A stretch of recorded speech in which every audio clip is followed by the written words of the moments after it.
इनके बाप की जमीन है। 7 पीढ़ी पहले की बात करो, सनातनी निकलोगे। तुम्हारे पिताजी भी रामलाल या श्यामलाल ही निकलेंगे। एनजीटी अपना चश्मा उतारे, वीआईपी रोड पे इतनी बड़ी बड़ी मल्टी बन गए, चाय वाला घर बन गया।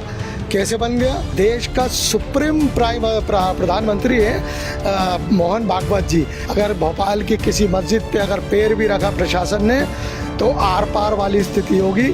1.44 एकड़ का कब्रिस्तान भी लगा हुआ है जिसको मस्जिद कमेटी देखती है, ये भी रजिस्टर्ड है। राजधानी भोपाल की जिन 2 मस्जिदों को तोड़ने के प्रशासन के नोटिस के चलते विवाद की स्थिति जो है वो गहरा गई है। दरअसल उसकी वजह यही भोपाल का बड़ा तालाब है, ऐतिहासिक बड़ा तालाब। इसे लाइफलाइन भी कहा जाता है, ये उसके पीछे का हिस्सा है। और अगर आप उससे देखेंगे तो 50 मीटर FTL यानी फुल टैंक लेवल के ये बिल्कुल पास है, बिल्कुल जो बड़ा तालाब है उससे सटा हुआ है। एनजीटी ने दरअसल ऐसे तमाम जो संरक्षित है, ये रामासर साइट से भी माना जाता है कि इसे मिला हुआ है। ऐसे में तमाम ऐसी जगह जो उसके मुताबिक, प्रशासन के मुताबिक इस FTL लेवल के पराधी में आती है 50 से 100 मीटर, उन सबको 2 मस्जिदों समेत 34 अतिक्रमण हटाने का निर्देश दिया। यानी वहां पर आपने देखा बिल्कुल सटी हुई ये मस्जिद है जिसको हटाने को लेकर ये पूरा विवाद लगातार चल रहा है। ये मस्जिद हालांकि जो मुस्लिम संगठनों समेत वक्फ का जो दावा है उसके मुताबिक ये 1961 से वक्फ की संपत्ति के तौर पर दर्ज है। विरोध की वजह क्या है? वो तो वक्फ कह रहा है उनकी जमीन है, उनके बाप की जमीन है। 7 पीढ़ी पहले की बात करो, सनातनी निकलोगे। तुम्हारे पिताजी भी रामलाल या श्यामलाल ही निकलेंगे। कल बड़े तालाब पे कब्जा कर लोगे। बड़े तालाब को आप अपना दावा कर दोगे कि बड़ा तालाब जो है वो वक्फ बोर्ड की संपत्ति है। ईसा और मूसा की उत्पत्ति 1500 साल की, 1500 साल की, 3000 साल की। लेकिन सनातन कितने वर्षों पुराना है? सनातन कितने वर्षों पुराना है? बात अभी मस्जिद की है। वो अगर वक्फ दावा कर रहा है, वक्फ के दावा करने से कल बिरला मंदिर पे कह दोगे गुफा मंदिर हमारा है।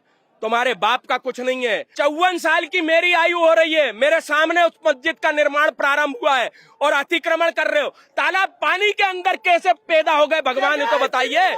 तालाब के अंदर, तालाब में कैचमेंट करके पीछे का पूरा भाग तालाब में रोज मलबा भर रहे हो और रोज मलबा भर के बिल्डिंग बनाओ। लेकिन मस्जिद टूटनी चाहिए, मतलब टूटनी चाहिए। लेकिन अगर प्रशासन ने दोनों पक्षों को सुन रहा है तो उसमें दिक्कत क्या आप लोगों को? देखिए, हमारा पक्ष मजबूत है। मैं कह रहा हूँ ना, ईसा और मूसा की उत्पत्ति कितने वर्षों की? सबसे पहले सनातन धर्मी है। अब एक नहीं, भोपाल किसने बनाया? इंदिरा गांधी ने बनाया। हाँ, वो कांग्रेस ने बनाया, क्योंकि कांग्रेस की तुष्टीकरण की नीति है। सिर्फ टोपी वालों को सेदो, तिलक वालों को बहिष्कार करो। मध्य प्रदेश की राजधानी भोपाल में 2 मस्जिदों को हटाने को लेकर विवाद खड़ा हो गया है। दरअसल जिला प्रशासन ने राजधानी भोपाल की लाइफलाइन कहे जाने वाले बड़े तालाब के पास की 2 मस्जिदों को अतिक्रमित जमीन पर कब्जा कर बनाया जाकर उन्हें हटाने का नोटिस जारी किया है, जिसके बाद तमाम जो मुस्लिम संगठन है और हिंदू संगठन है उनमें नाराजगी है। तस्वीरें उनमें से जो 2 मस्जिदों समेत 34 जगह को FTL की जो फुल टैंक लेवल के पास होने के तहत जो नोटिस दिया गया, उनमें से एक ये दिलकश मस्जिद है जो तस्वीरों में आपको दिखाई दे रही है। इसके अलावा एक इसके पीछे मस्जिद बनी हुई है जिसको लेकर प्रशासन का कहना है कि ये बड़े तालाब के 50 से 100 मीटर के दायरे में आ रही है। जिला प्रशासन ने एनजीटी की सुनवाई के बाद इस तरीके का निर्णय दिया है। साफ तौर पर उनका कहना है कि ये मस्जिद जमीन पर जो सरकारी है उस पर अवैध कब्जा कर बनाई गई है और जल्द अज जल्द इसे हटाया जाए। 4 जुलाई को ये नोटिस आता है। हालांकि अगर मैं आपको तस्वीरों में दिखाऊं तो वक्फ बोर्ड ने भी इस जमीन को अपना बताया है। ये वक्फ बोर्ड ने ये बताया है कि ये जमीन उनकी है। इसमें लिखा हुआ है कि 1961 में ये जमीन जो है ये अंकित है उनके कागजों में। यानी ये जो मस्जिद है वक्फ बोर्ड के पास अंकित है, इसलिए उसे नहीं हटाया जाना चाहिए। और इसके चलते यहाँ पर लिखा हुआ है कि 24/7 को सुनवाई करते हुए वक्फ बोर्ड को पक्षकार के रूप में सम्मिलित एक स्थगन आवेदन को निरस्त करने का आदेश पारित किया, जिसके विरुद्ध वक्फ बोर्ड जो है वो इस वक्त हाई कोर्ट में है। यानी अब इस मस्जिद को हटाया जाए या नहीं हटाया जाए, इसको लेकर जो है वो गेंद जो है प्रशासन के पाले में है और नाराजगी जो है मुस्लिम समुदाय में यहाँ पर दिखाई दे रही है। उनका मानना है कि प्रशासन का आदेश गलत है, ये वक्फ की ही संपत्ति है। इबादत गाह है ये, मस्जिद हराम की जगह पे, कब्जे की जगह पे नहीं बनाई जाती। ठीक है, ये पूरा 80-84 एकड़ का पूरा रकबा है आसपास का, ये वक्फ की संपत्ति 1961 दर्ज है ये। ठीक है, और आपने कैसे कह दिया कि कब्जा किया हुआ है। प्रशासन कब्रिस्तानों की जगहों पे मंदिर बना रहा है, शमशाद गार्डन बढ़ा लिया है, तो होटल ताज बनी दिख रही है आपको।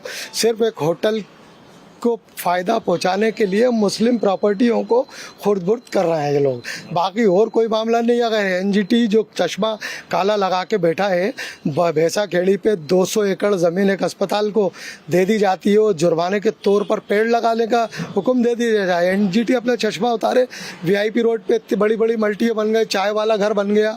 कैसे बन गया? क्या 250 मीटर का क्राइटेरिया में नहीं है क्या एफटीएल में वो? तो मेरा ऐसा मानना है कि सरकार को आगे आना चाहिए। मैं देश के प्रधानमंत्री से नहीं बोलूंगा, मैं देश के मुख्यमंत्री से नहीं, देश के गृह मंत्री से नहीं, जो देश का सुप्रीम प्रधानमंत्री है मोहन भागवत जी, मैं उनसे कहूंगा कि जिस तरह से वो दिल्ली में भी तमाम जगहों पर मुस्लिम संगठनों के साथ मीटिंग करते जाते हैं, आज हमें ज़रूरत है, हम चाहते हैं, अगर आप बहुत फेयर बात करते हैं, हम देश के सुप्रीम प्रधानमंत्री, सुप्रीम लीडर के पास ये पूरा रिकॉर्ड है, जमीनों का पूरा रिकॉर्ड है, प्राइवेट लैंड है और ये वक्फ प्रॉपर्टी है, गजट नोटिफिकेशन में भी दर्ज है और ये प्राइवेट जमीन है। प्राइवेट जमीनों में आपने होटल है। लेकिन ये जो मेरे सामने इस वक्त आप देख रहे हैं, ये तहसीलदार का जो आदेश है उसमें लिखा हुआ है कि ये जो मतलब मस्जिद कमेटी को लिखा गया है, उसमें लिखा है कि ये एफटीएल की पराधी में आ रही है और तहसीलदार द्वारा गठित दल द्वारा सर्वे रिपोर्ट प्रस्तुत कर अवगत कराया गया। आपके द्वारा ग्राम प्रेमपुरा की भूमि खसरा क्रमांक पर मस्जिद बनाकर कब्जा किया गया है और कब्जा नहीं हटाए जाने की दिशा में बलपूर्वक नहीं, तो क्या बलपूर्वक कैसे? लाशों पे से गुजरोगे क्या? ये शासन का आदेश? ये शासन क्या होता है? जनता सब कुछ होती है, जनता जनार्दन होती है। क्या शासन? कौन सा तहसीलदार, कौन सा पटवारी, कौन सा आरआई? ये सत्ता के दलाल हैं ये लोग। किसी भी आज पूरे देश में मंदिर, ये वक्फ की जमीन है 100%। गजट नोटिफिकेशन क्या है? 1965 में गजट नोटिफिकेशन दर्ज हुआ है, 61 में सॉरी, जब से आज तक चली आ रही है। अब आगे तकलीफ हो रही है क्योंकि होटल नहीं बना होता तो यहाँ तकलीफ नहीं होती। आज स्थिति ये है कि अगर इस मस्जिद की ईंट के, तो ये आपका कहना है वक्फ के पास है, उसमें लिखा हुआ है कि आप लोग वक्फ हाईकोर्ट गया है इस वक्त? बिल्कुल, क्यों नहीं जाएंगे। मैं ये कहना आपसे खास बात कहना चाहता हूँ, मध्य प्रदेश के जितने मुस्लिम इदारे हैं, भारतीय जनता पार्टी की हुकूमत है, इदारों में जो लोग बैठे हैं मुस्लिम नुमाइंदगी कर, लेकिन वो बेचारे बोल तो रहे, खुल के जो बोलना चाहिए था वो उनकी बड़ी अपनी मजबूरी है, बोल नहीं पा रहा है। लेकिन ये आपको बता दूं, शहर की आवाम भी सुन ले, अगर भोपाल की किसी मस्जिद पे अगर पैर भी रखा प्रशासन ने तो आर पार वाली स्थिति होगी। आंदोलन करेंगे, आर पार की लड़ाई है। अगर आवाज जनता की सरकार नहीं सुनती है तो जनता को रोडों पर उतरना पड़ेगा, आर पार की लड़ाई लड़ना पड़ेगी, क्योंकि ये तो टारगेट किया जा रहा है। क्योंकि जगह जगह सुनने में आ रहा है मजार, मस्जिदें, इन सबको टारगेट किया जा रहा है और बड़े बड़े उद्योगपतियों के साथ हाथ मिलाकर ये बड़ी बड़ी 5 स्टार होटलों की सपोर्ट लेते हुए और जनता का नुकसान करते हुए, गरीबों की झुग्गी झोपड़ी तोड़ते हुए और मस्जिदों के ऊपर उंगलियां उठाते हुए ये पर हम ये तो मानते हैं ना, बड़ा तालाब यहीं से 50 मीटर दूर है। हाँ, तो ऐसे कई बंगले बने हुए, कई रेसिडेंशियल कॉमर्शियल मकान बने हुए वीआईपी रोड के ऊपर, उनके ऊपर नजर क्यों नहीं आ रही सरकार की? मस्जिदों के ऊपर और इबादत गाहों के ऊपर क्यों नजर आ रही है? ये तो टारगेट करा जा रहा है सीधे में। मतलब ये मान रहे हैं कि ये 50 मीटर के दायरे में, लेकिन और भी है। अभी नपती जब तक होगी नहीं, जब तक कंफर्म नहीं, ये तो ये बिल्कुल बड़ा तालाब बगल से ही है, बोलने वाली बात है। जब तक टेप नहीं लगेगा, जब तक पता नहीं चलेगा। और अगर है भी तो ऐसे कई मंदिर, कई चर्च और कई बड़े बड़े बंगले, मंत्रियों के बंगले तालाब से बिल्कुल लगे हुए बने हुए हैं, तो उनके ऊपर नजर क्यों नहीं उठा रही प्रशासन? मस्जिदों के ऊपर ही क्यों, कब्रस्तानों पे ही क्यों? अभी कब्रस्तान के अंदर गौ पालन का भूमि पूजन करके गौ पालन का उद्घाटन किया जा रहा था, तो कब्रस्तान ही क्यों? अगर इंसान मरेगा, मुसलमान इंसान मरेगा तो उसको कहाँ दफनाएंगे? क्या घरों में दफनाएंगे या घरों में इबादत करेंगे? अगर मस्जिद और कब्रस्तानों को इस तरह आप टारगेट करेंगे तो। रफी जुबैरी, तो आप ये मामला मैं हैंडल कर रहा हूँ दोनों मस्जिदों का। जब 4 तारीख को नोटिस आया था, जी और 4 तारीख को नोटिस के अंदर उन्होंने ये लिखा था कि ये दोनों मस्जिदें और आबादी, वहाँ की आबादी को भी लिखा था कि इलीगल कंस्ट्रक्शन है, इनको हटाया जाए और 7 तारीख को, वरना हम इसको खाली करा लेंगे। एनजीटी के आदेश के तहत उन्होंने एनजीटी का आदेश 23/5 का उन्होंने ऑर्डर का हवाला दिया था। ठीक है। लेकिन सवाल ये है कि उन्होंने 4 तारीख को नोटिस निकाला, संडे के दिन 6 तारीख को सर्व कराया और 7 तारीख का मेंशन करा दिया। जी।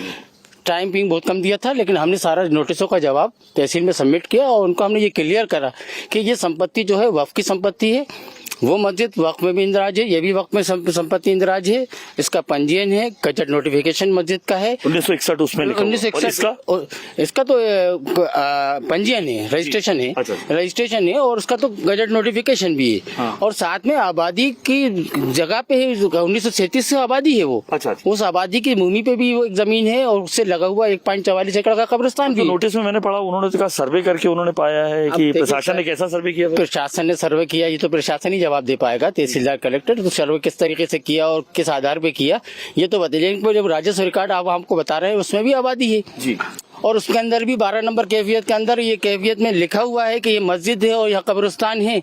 1.44 एकड़ का कब्रिस्तान भी लगा हुआ है जिसको मस्जिद कमेटी देखती है, ये भी रजिस्टर्ड है। नहीं, मामला ये एनजीटी का है, आर्या श्रीवास्तव मैडम ने लगाया है और उनका ये कहना है कि एफटीएल के दायरे में आ रहे हैं और उसी को लेके पहले जो झुग्गियों का विस्थापन हुआ था, फिर प्रकरण अभी विचाराधीन है। उसी समय संज्ञान में आया कि कुछ अवशेष शेष हैं वहाँ, तो उनके पक्ष के भी जो वकील थे, हमारे यहाँ से भी वकील, एक समिति गठित की गई है, सभी ने वहाँ जाके देखा तो ये आया कि उसमें कुछ मस्जिद भी आ रही है, मंदिर भी आ रहा है, 1-2 समाधि भी आ रही और कुछ अतिक्रमण भी आ रहा है जिसको देखा गया।